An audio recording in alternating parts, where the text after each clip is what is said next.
27, 2026, and our dear friend, our brother, Scott Ritter is here with us. Welcome back, Scott. Thanks for having me. Let me start, Scott, with the confrontation between Iran and the United States. We had finally, everybody was talking about negotiation, the talks, the messages between the two sides, and we had the Iranian team in Qatar talking with the Qatari government. So in the last 2 or 3 days, we had some sort of confrontation. One of them was that American fighter jets hit 2 of these speedboats in the Persian Gulf. The outcome was the killing of the 4 sailors. And on the other hand, Iranian hit MQ-9 drone.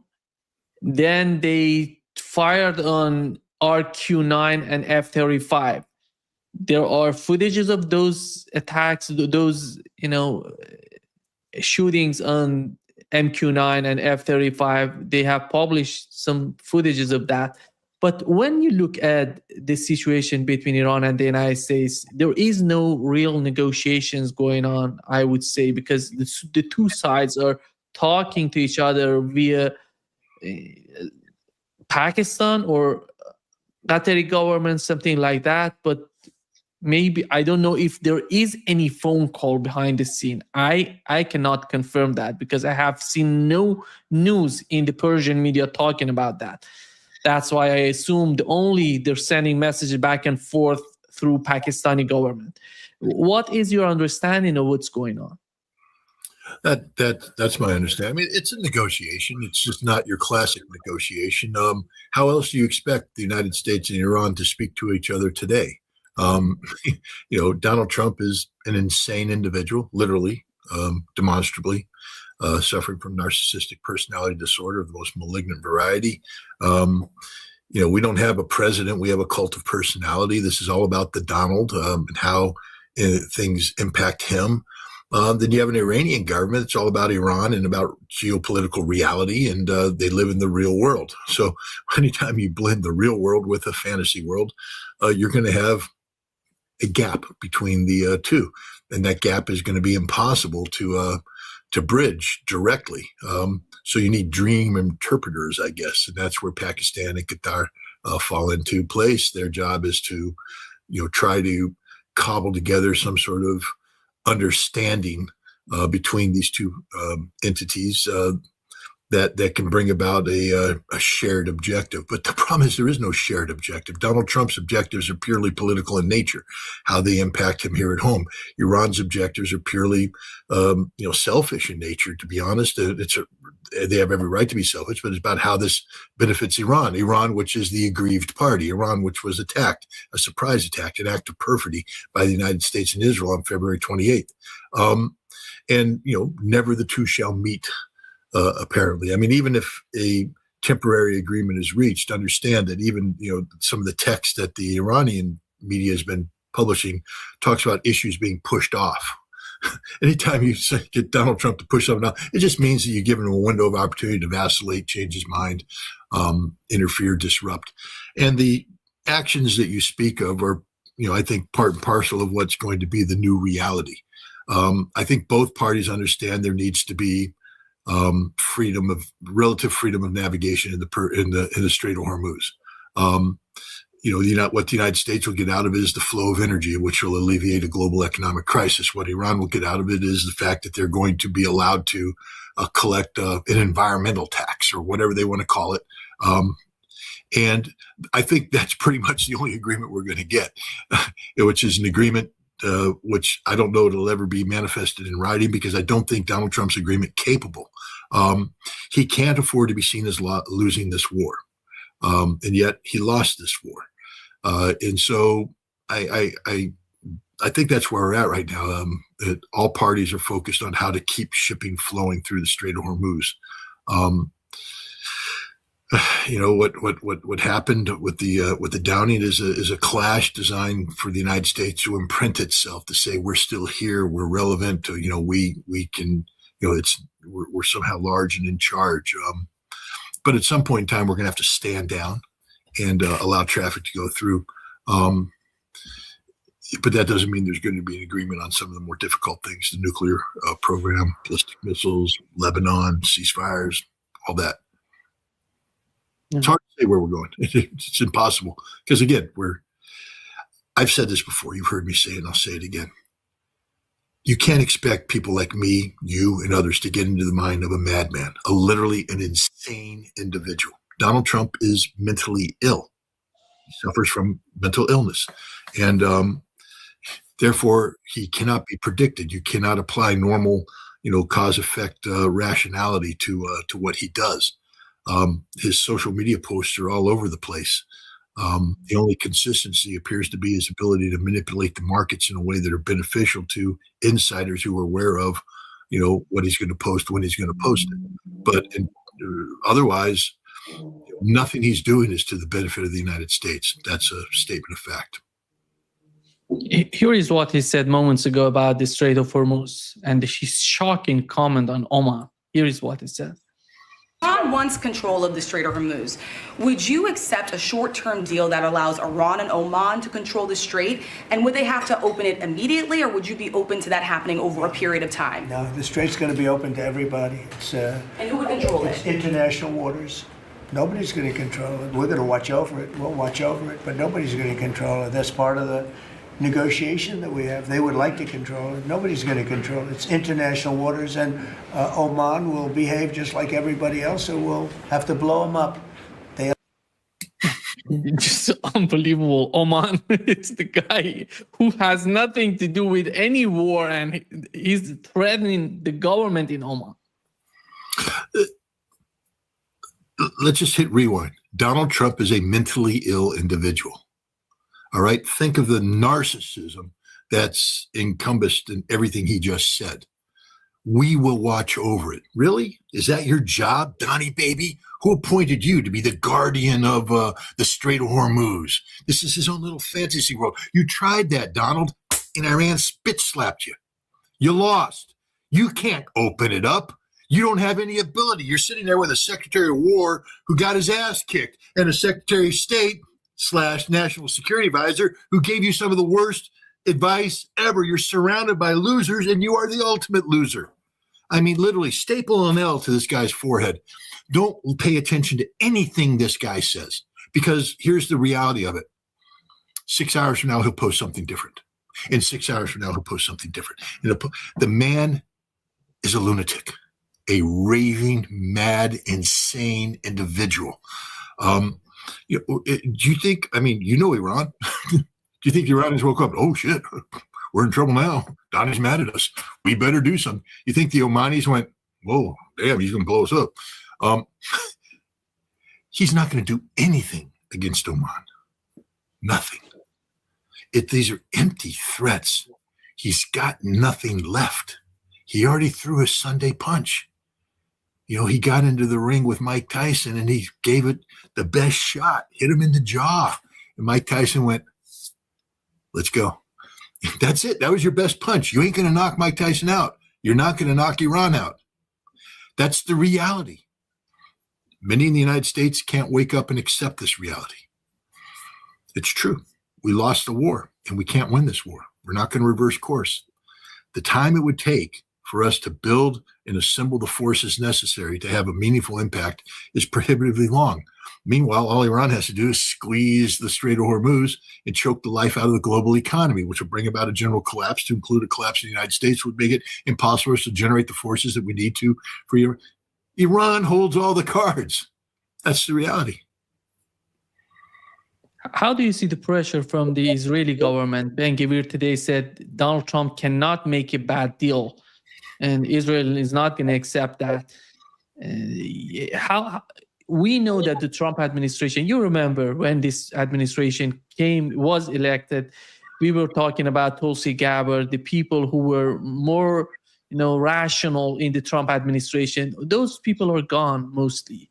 And I would say the vice president of the United States is somehow disappearing from the scene. We haven't heard that much from J.D. Vance. It's been a while. But what is happening to the Trump administration, and what do we know about the leverage the Israeli government has on the Trump administration? Oh, we know the Israeli government believes it is bought and paid for the United States, and it has. Bought us, paid for it, and we're supposed to dance to their tune. That's the way the relationship works. They give you a lot of money, and then they tell you what to do when it comes to Israel, and you do it. Contractual relationship, straight up. They bought Congress, spent $100 million last election cycle to buy Congress. They're working on buying Congress again, $30 million to unseat Thomas Massey. They're spending more money to try and control races. And Donald Trump continues to be surrounded people bought and paid for by Israel, especially Marco Rubio, $200 million from Adelson's widow.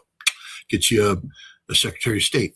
So Ben-Gvir, I think, believes what he says. He believes it. He doesn't know a damn thing about the United States of America. Because first, when we talk about politics, the only thing that matters is money. And of course, the Israelis have thrown a lot of money to buy American politicians. But once you put an American politician in office, they want to stay in office. Now, Israel's leveraged their ability to manipulate money to, to maintain control over that process as well. If you don't do what we want, we'll primary you. We'll spend money and put somebody up against you, and then you have to run against them and all that. All right, that's good and dandy. Most people don't want to be primaried, so they play the Israeli game because there's no downside. The American people have shown that there literally is no downside for being pro-Israel. The vast majority of the people that are pro-Israel get reelected year after year after year after year after year. There's no downside until Israel starts a war that we lose. And there's a threat of general global economic collapse that impacts the United States, high oil price. We're back to money. Remember what I told you? The only thing that counts in American politics is money. Bill Clinton, James Carville, his campaign manager back in 1992, I think, said it best: yellow sticker on the door of the war room. It's the economy, stupid. That's the only thing that gets American politicians elected. No American politician gets elected on Israel. Israel's a supporting factor. Every American politician gets elected on the economy. Ultimately, comes down to how do the American people feel about their wallet and their bank account when they go to the election booth. That's it. Everything else is window dressing. If you have two sides that are playing the same economic cards, then you can pick, gun control, abortion, Israel, and these things to help tip it over. But the bottom line is it's the party that the Americans feel is going to generate more money in their bank account at the end of each month. And Donald Trump's in trouble right now because he's in the process of destroying the economy of an entire nation. And Israel's in trouble. Ben-Gvir may not recognize this, but Israel's being blamed, rightfully so, for getting us involved in this war. So when people say, Donald Trump, why did this happen? Donald Trump's going to say, Benjamin Netanyahu made me do it. Ben-Gvir has no control over Donald Trump, none. When the day comes when Donald Trump is looking at, his political legacy, which means if he screws this up, impeachment, perhaps conviction, and he's weighing that on the grand scales of life with Ben-Gvir and Israel, guess who's going to lose? Ben-Gvir and Israel. It's the easiest thing in the world. It's the economy, stupid. The economy sinks anyway. George Herbert Walker Bush, won the Gulf War. Great victorious leader. Man, he was looking good. There's no way. I mean, we won that in 91. How could he lose in 92? How could he lose in 92? Impossible to lose. Read my lips. No new taxes. And then he put on new taxes. And that was the end of him. Winning the war didn't matter. Being the best national security president there didn't matter. It was the economy, stupid. Bill Clinton was right. It's just the way it is. You know who knows this? Ben-Gvir's boss, Benjamin Netanyahu. He gave an interview where he said, we have to decouple ourselves from the United States financially within 10 years. Because he sees, you don't have to be a weatherman to know which way the wind blows. He sees the weather. He sees what's happening. And he sees the United States, fully 60% of the Americans have already become disenchanted with Israel, don't support it fully. That number is going to get worse as the economy grows worse. And we look at, who's to blame for this? Israel. And he recognizes at some point in time, America is going to cut the umbilical cord. Ben-Gvir is wrong. Israel can't dictate squat to the United States unless the United States wants to be dictated to. Meaning that if it's good to have your money and get elected and it doesn't cost me anything meaningful, I'll do it. But the moment it costs me, the moment I have to pay a price domestically, politically for supporting your failed little nation, we'll cut it in a heartbeat. Cut it in a heartbeat. And so Ben-Gvir's dead wrong. Netanyahu knows the truth. that eventually America is going to cut Israel off. And if Ben Gvir wants to play stupid games in a period of immediate political crisis for the president of the United States, who's looking at a disaster in the midterms, he'll find out the hard way that Israel has no cards in this game, none whatsoever. Smotrich yesterday said that Benjamin Netanyahu forced the United States into this war. And what else can the United States do for Israel, Scott? I would say this is the final goal for Israel, the United States attacking Iran. What else can they do? What do they want from the United States? I don't understand it. I don't understand when they say we want to continue the war. What does that mean for Israel? And how is that going to help them? Well, first of all, this is the last, if this was a computer game, we're at the final boss. Iran's the final boss. There is no other boss. The final boss is Iran. And you can't fight the final boss without the United States. You have to have the United States as an ally. So do you think Israel's going to admit defeat and just walk away? No. They're going to keep saying, America, you have to stay and finish the job, stay and finish the job, stay and finish the job. But they didn't do their homework right. They sold this war falsely, wrongly. I mean, they got Donald Trump to believe that if you killed Ali Khamenei, Iran will collapse and all the other problems solve themselves, and that this would happen with a matter of days. And sure enough, on day one, we killed Ali Khamenei. Iran didn't collapse, just the opposite. And now everything Israel told the United States turns out to be a lie. And Donald Trump's paying the political price for it. That's the reality. What does Israel want? They have no plan B. Because a plan B means that you don't get to beat the big boss, which means you don't get to win the game. And the game is Greater Israel. That's the name of the game, Greater Israel. If you don't beat the big boss, then you're going to have to make concessions everywhere, and you're going to have to fall into a different game called preserving Little Israel. But the cost you're going to pay for failing, for gambling to take on the final boss and losing, is you will probably change the demographics of the region dramatically because of the difficulty of continuing to live in Israel. People will flee, and you're going to have a different game called a one-state solution named Palestine. So Israel, they're in dire straits right now, literally dire straits. And, fat genocidal maniacs like Ben Gvir and Smotrich will continue to spout crap and nonsense, and ultimately they're going to pay the price politically. I mean, I wouldn't want to be an Israeli today. Let me put it that way. This is not going to be a good decade for them. Here is what Donald Trump said about the Abraham Accords. To have the countries we were talking about with Saudi Arabia, UAE, Qatar, and the others, we'd like to have them immediately join and Steve Witkoff is working on that with Jared and some others, but would like to have them join the Abraham Accords. It'll be historic if they do it. And I think they owe that to us, to be honest. I think, because that really would be a tremendous sign. And I think those countries owe it to us. Mr. President. Yeah. They owe it to us because we got them involved in a war that we lost. We promised them security that we couldn't deliver. We created a situation where they are now living under the threat of national extinction because of America. They owe it to us to give us, to buy into a policy that's all about Palestinian genocide and the elimination of any possibility of a Palestinian state, shifting the blame away from Israel onto the Gulf Arab nations. That's what they owe us. Donald Trump is the most, again, he's insane. Okay.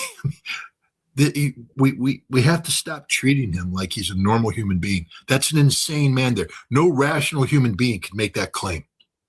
They owe it to us. They don't owe anything to you, Donald. None.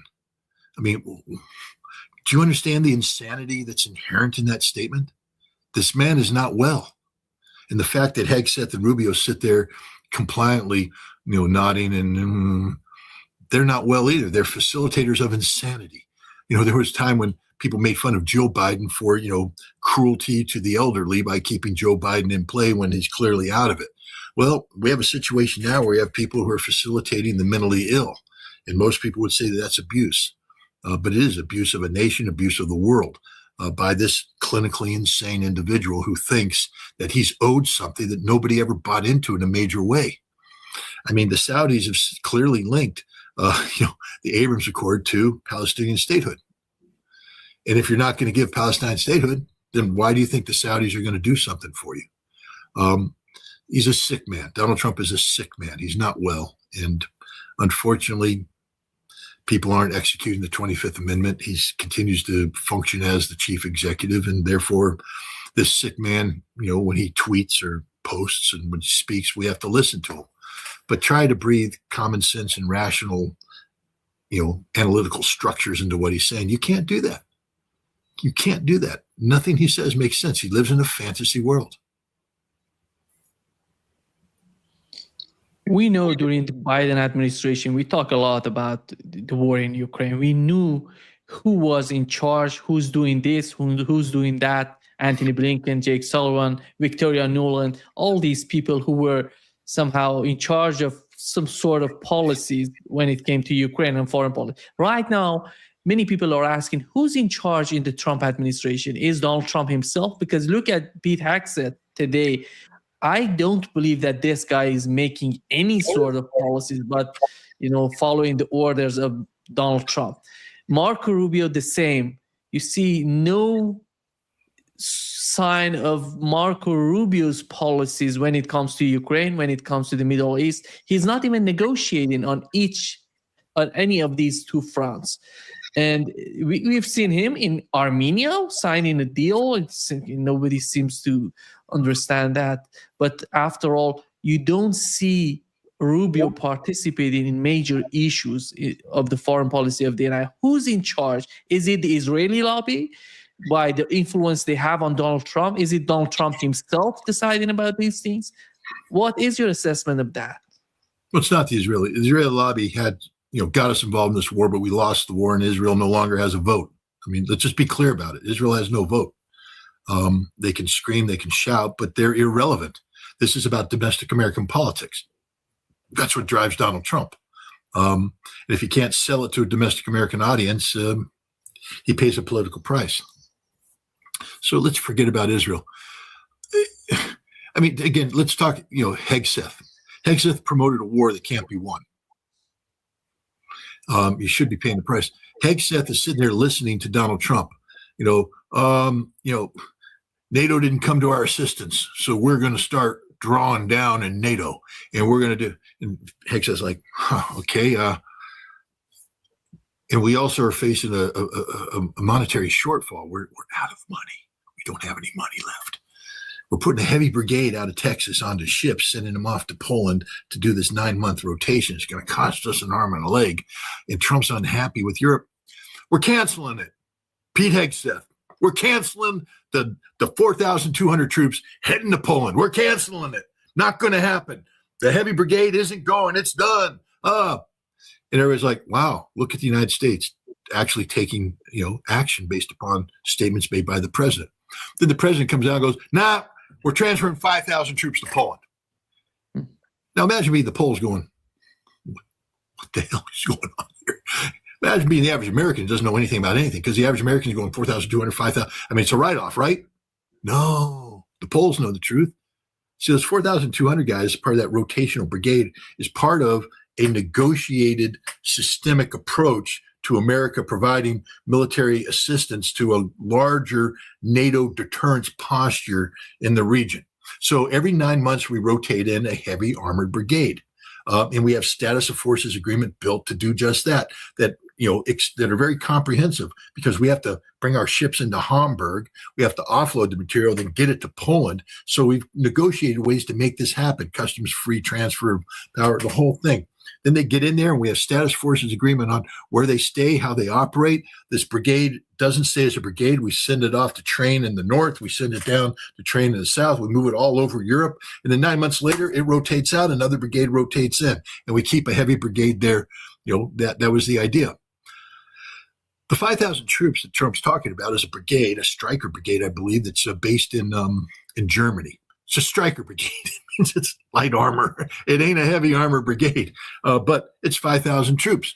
There is no status forces agreement with Poland to do that. You can't just make it interchangeable. We're talking not temporary rotation. We're talking about the permanent relocation, which means now we need the kind of status forces agreement that we have with Germany, negotiated over the long term. What happens to the families that live there? Do we now build base housing? Who's going to pay for the base housing? We're talking about billions of dollars of infrastructure that they put in before you can begin to think about transferring these 5,000 people. And more importantly, Congress has to approve all this, and Congress hasn't been, consulted on this whatsoever. Even Trump loyalists are saying, we never heard about this before, and it ain't going to happen. So what Poland's seeing, the reality from the Polish perspective is we ain't getting 4,200 troops, and those 5,000 troops ain't never going to show up here, so we're getting nothing. Nothing. That's the reality of Trump policymaking. This is the insanity of the system. It's just crazy stuff. Look at Marco Rubio. He was, Secretary of State and National Security Advisor. I mean, supposed to be Henry Kissinger-like. He received a phone call from Lavrov, and Rubio's like, I don't really want Lavrov. Said, you're going to take it. Okay, I'm taking it. Then Lavrov says, this is what's going to happen to Kiev. This message needs to get to the president. Rubio doesn't have to say, well, you can't talk to me that way. You're not allowed to threaten people. Rubio, get it to the president. Because this is the reality. Donald Trump has literally neutered his cabinet, cut their balls right off. Sorry for the language, but that's what neutering is. He's emasculated them. None of these people play the role of traditional cabinet. The only person who tried to, Tulsi Gabbard, had to resign. Now, she, ostensibly for the health of her husband, and I'm not denigrating that. It's real, but, people have managed with, sick relatives to stay in office when they're feeling But Trump was unhappy with her because she dared contradict him on some big ticket items like Iran and its nuclear program. And she was disinvited to, participate in broader discussions about Ukraine, about the war in Iran, et cetera. So she resigned. You can't cut off her balls because she doesn't have any, and yet as a woman, she has bigger balls than everybody else in the cabinet. She's more of a man than half the men there, because at least she stood up for something and had integrity, and ultimately confronted with the failure of the president to live up to his duties and responsibilities as commander in chief. She did the honorable thing and resigned. All of these cabinet members need to resign or invoke the 25th Amendment and get rid of this crazy man, but they're not going to do that. Who's in charge? I'd like to say Donald Trump, except he's insane. So nobody's in charge. Literally nobody's in charge. You can't say Donald Trump because he changes every 6 seconds. That's what happens when you have an insane man, a schizophrenic narcissist who you can literally get him to make a decision simply by threatening his ego. Do you understand how dangerous this is? How easily manipulated this man is?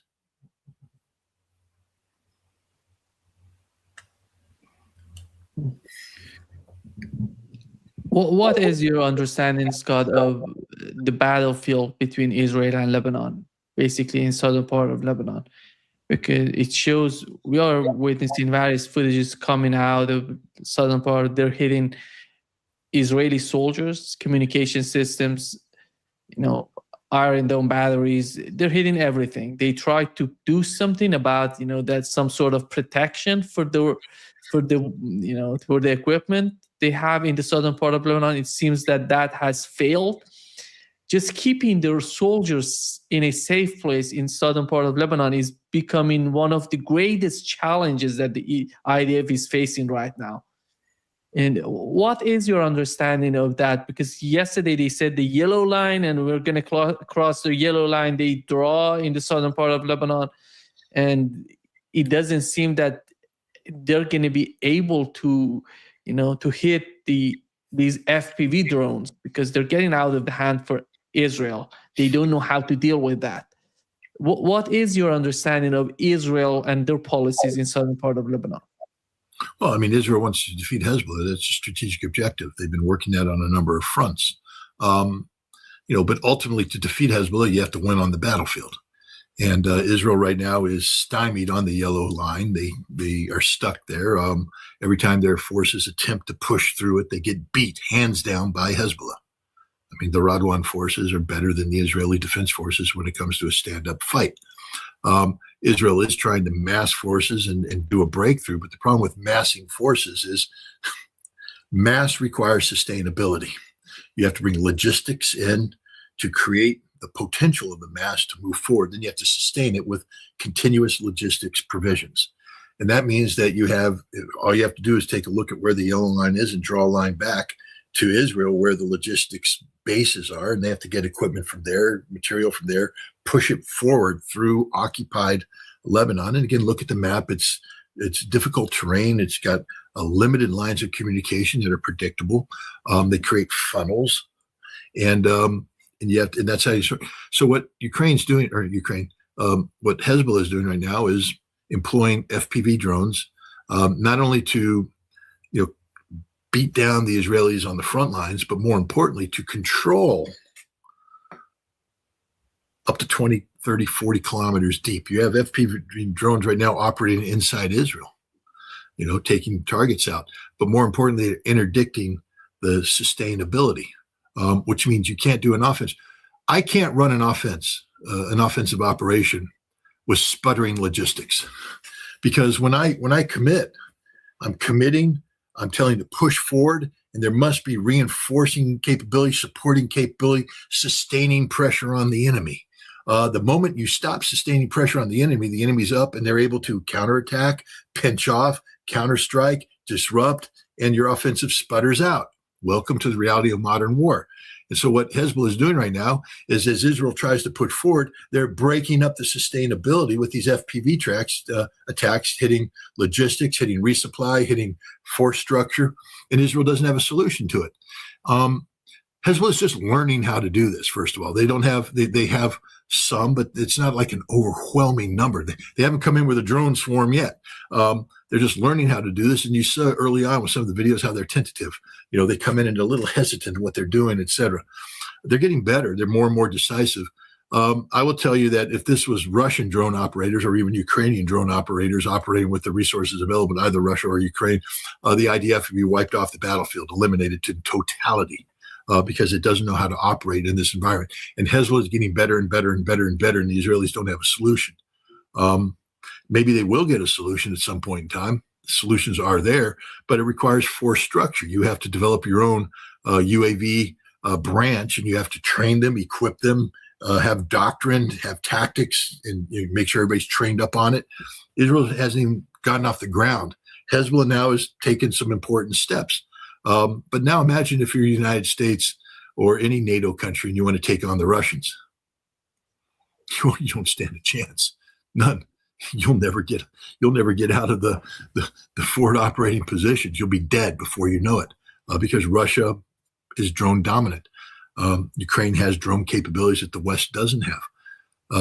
Israel has nothing to counter the Hezbollah drone superiority that they enjoy at this point in time.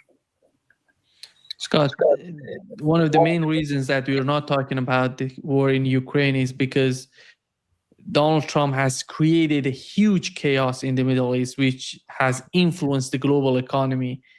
And every one of us, I'm here in Brazil, my economy has been hit by the crisis in the Persian Gulf with the Strait of Hormuz. We know what has happened to our economy and how the prices are increasing here in Brazil, for example. So that's why many people want to know what's going on in the Middle East.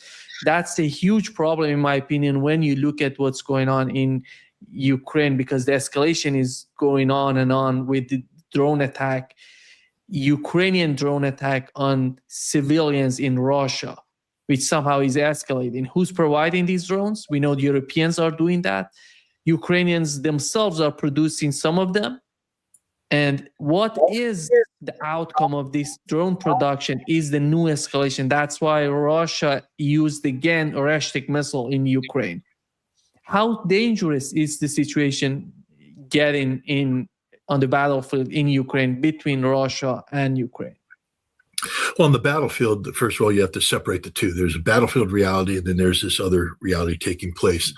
The Ukrainian long-range drone operations are having some impact on Russia, but it's primarily psychological warfare, mental warfare, people would call it, trying to instill notions of impotence, to sow disillusionment with Vladimir Putin, et cetera. They're not playing to the liberal elites of Russia. They don't exist anymore. They're not politically empowered. They're playing to the true patriots, the people that want to win this war, are now getting the feeling that Russia can't win this war, that Putin won't win this war, doesn't know how to win this war. That's what these long-range drones attack are doing. So they're not having a militarily significant impact.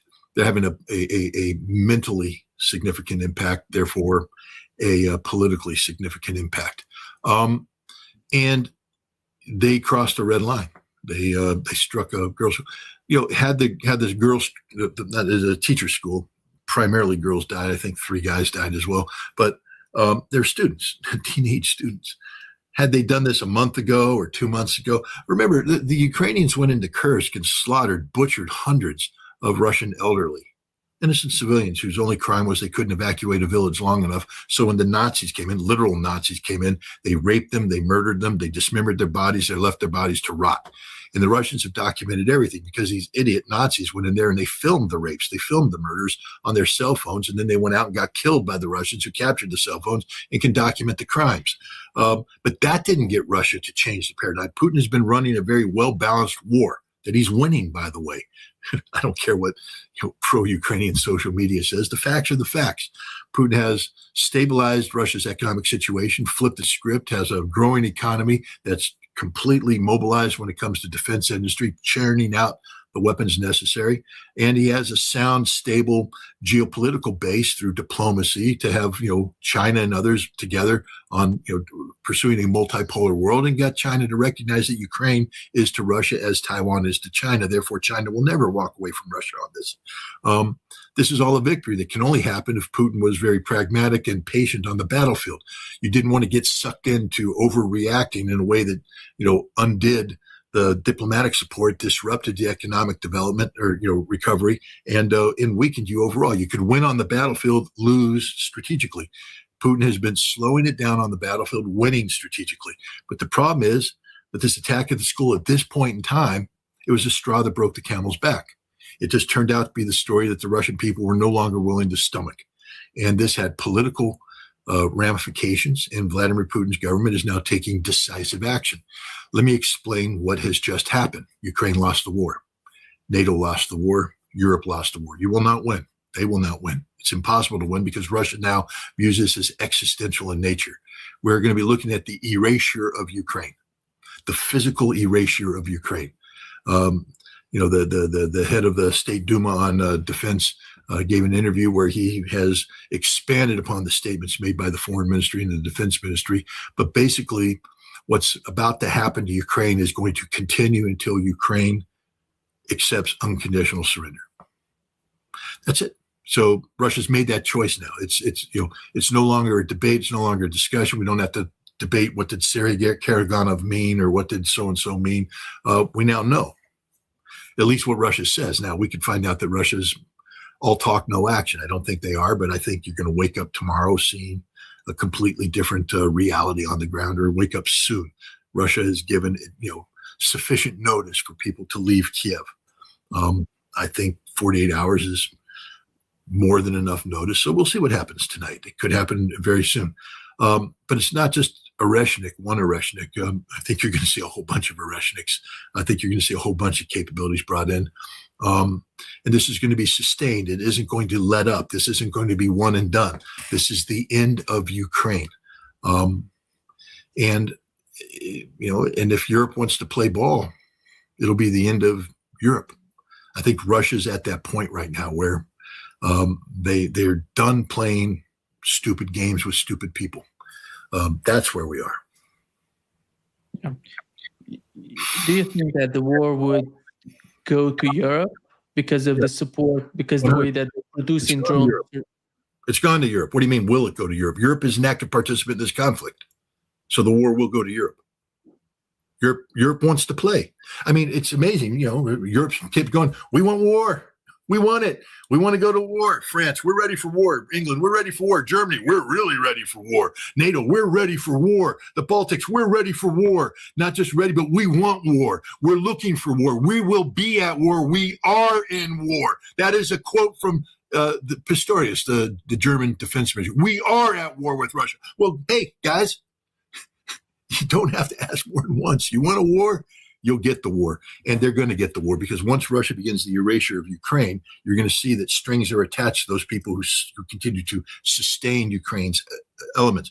If Ukraine keeps launching drones, and, Zelensky has promised a big month in June, I mean, he's going to attack everything. The British are giving him drones, Germany giving him drones, everybody gives him drones. NATO is giving intelligence.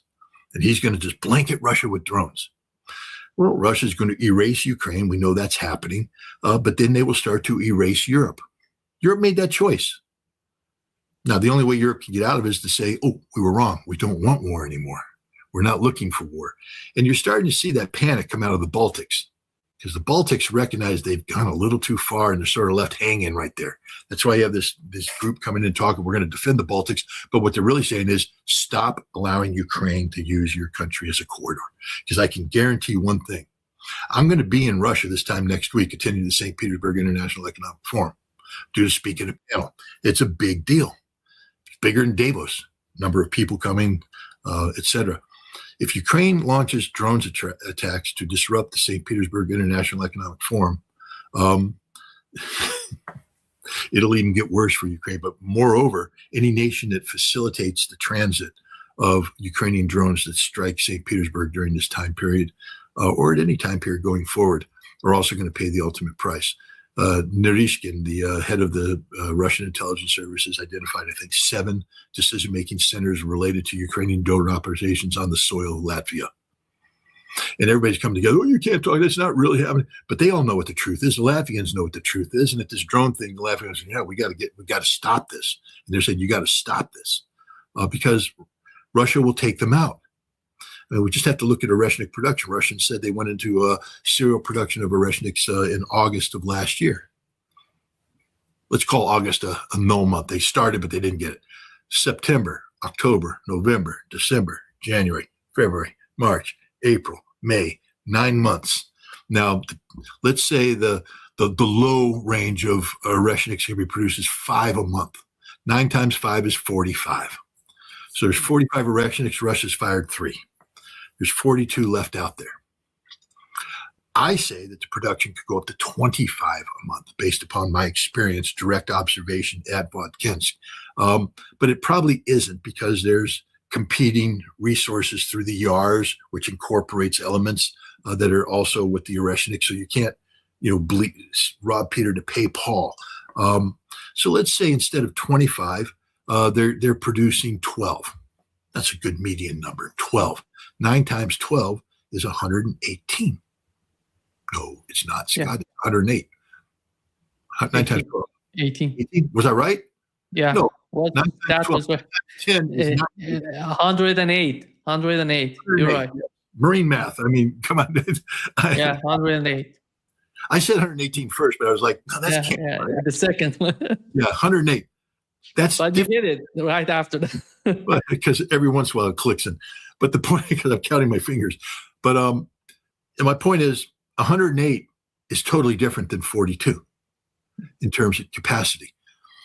The other thing is Russia doesn't rush ahead of its capability. They don't get ahead of their skis, so to speak. When Russia makes a decision, they have the resources to back it up.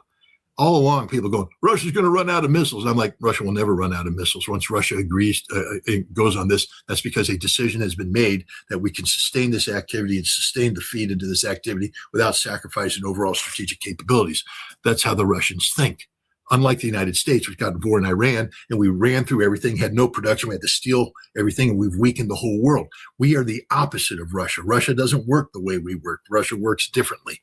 So for Russia now to commit to the erasure of Ukraine and to retain the capacity to launch debilitating strikes against Europe, I'm thinking that means that their production level is higher than 5 a month. I could be wrong. I don't know. We know also that they have other systems that haven't been publicized. The Russians have bragged about this. They said there's talk about whispers about an Oreshnik 2.0. Don't know what that is, but 2.0 implies it's better than 1.0. We know that they have modern versions of the KH-101 missile, which saw something pretty cool. I'd have to see the whole thing, but it appears that it was coming in and got intercepted, got knocked off, and then corrected and continued its mission. So we know that coming in, they're launching countermeasures off that are sucking Patriots out. But they also have, the Iskanders, the standard Iskander M's. They have the Iskander K's, long-range cruise missiles. They've built those, again, with countermeasures. The Russians just have a lot of systems available. They could even employ the YARs with avant-garde, non-nuclear, hypersonic maneuvering warheads to come in and hit other things. What game does Europe want to play? Russia's ready to play that game. I don't think Russia makes this decision because the Russians think through things, cause and effect relationships. And they don't make this decision lightly, which means they've thought it through. They have a plan. They have contingency plans. They have the resources to implement these contingency plans. Meanwhile, Europe has nothing, literally nothing. They don't even have 4,200 American troops coming anymore because Pete Hegseth said, no, we're canceling that. It's amazing. But half that equipment is already put on ships. Now they have to offload the ships. They'd actually sent men and women to Poland as advance party. They have to come home. And the disruption, I've been in the military. When a unit deploys, that means they've already taken all their leave, or, and they've moved their families. Many of them move their families because, you can't have your wife with a newborn baby sitting in a base house. So you've relocated your wife home. You've done a whole bunch of stuff, put a whole bunch of money down. They're life-changing decisions. And now, nope, it all is going to happen. And now they have to get a training schedule back up. Schools were canceled. Schools were the chaos that was done. But this is why Pete Hegseth is the worst Secretary of Defense in the history of Secretary of Defenses, because the chaos that he has created for these soldiers. You think they want to re-enlist? This is life-ruining stuff to some of these soldiers. He doesn't care. Trump doesn't care. We care about our troops. They don't care anything about the troops at all. Nothing. Scott, before wrapping up, I remember Carl Wilkerson once said that the most dangerous country in Europe is Poland because of some irrational people in that country who are running the show, by the way, who are policymakers in Poland. One of them is Sikorsky. And here is what he said. I'm skeptical about negotiating with Putin on two grounds. Number one, when you've been a dictator for over 20 years, everybody lies to you. And these dictators always drop some of their maximalist results too late because they don't know the true position they are in. And secondly, Vladimir Putin is a man whose word and whose signature cannot be trusted. He lied to us repeatedly. Mm-hmm. So I think the war will be ended by someone else. Of course, he's a criminal. He's a neocon. He has no legitimacy whatsoever. This is a man who posted, "Thank you, America," when the Nord Stream 2 got blown up. They had to take the tweet down and say, "Oh, that was a mistake." He's married to Anne Applebaum, who is one of the most virulently Russophobic, Putin haters in the world out there. This man lives in his own fantasy world. Nothing he said there was true. Vladimir Putin has never lied about anything. One documented lie. Give me one documented lie. Sikorsky lies about everything. First of all, he's corrupt. There's a lot of corruption that follows this man. He's not clean. He's horribly corrupt. He lies about his own social media postings. What has Vladimir Putin lied about? Vladimir Putin has been honest about every single thing he has gone into because that's what legitimate leaders do. They don't lie. Look at Kiev.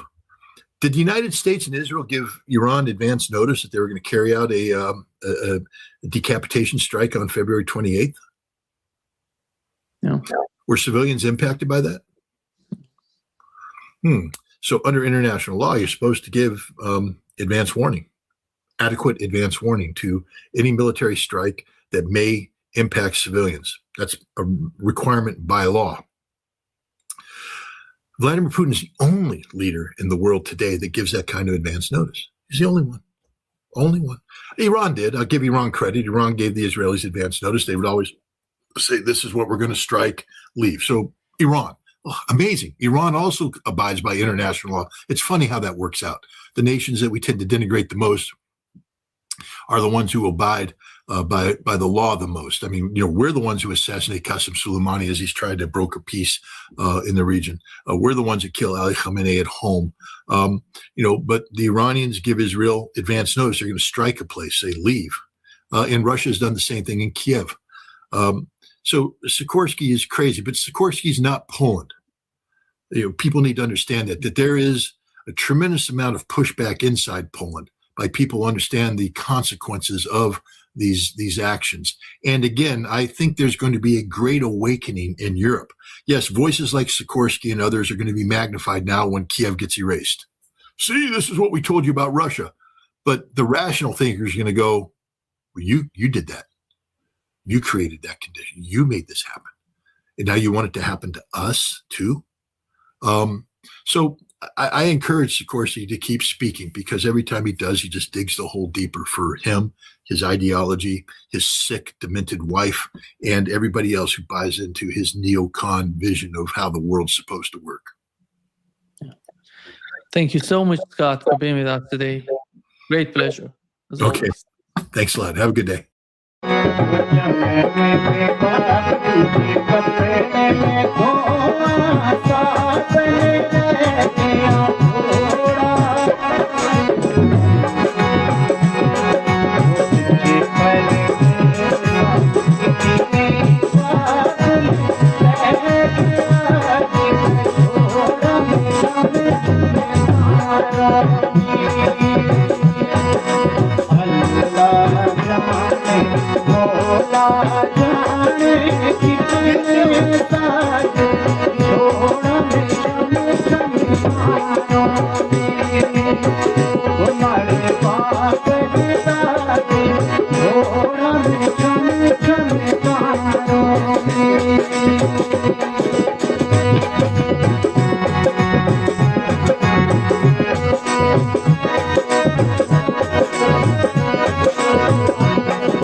Hello. Hello check check hello hello hello hello hello hello hello check hello hello hello hello hello hello hello hello काट रुको hello hello check hello hello hello hello ठीक hello hello hello hello check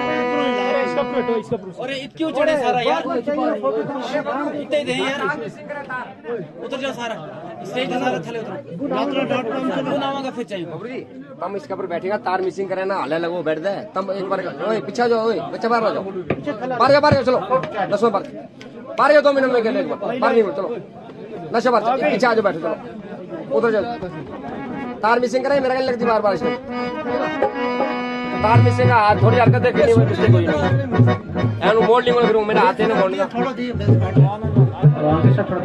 थोड़ा ना किसको base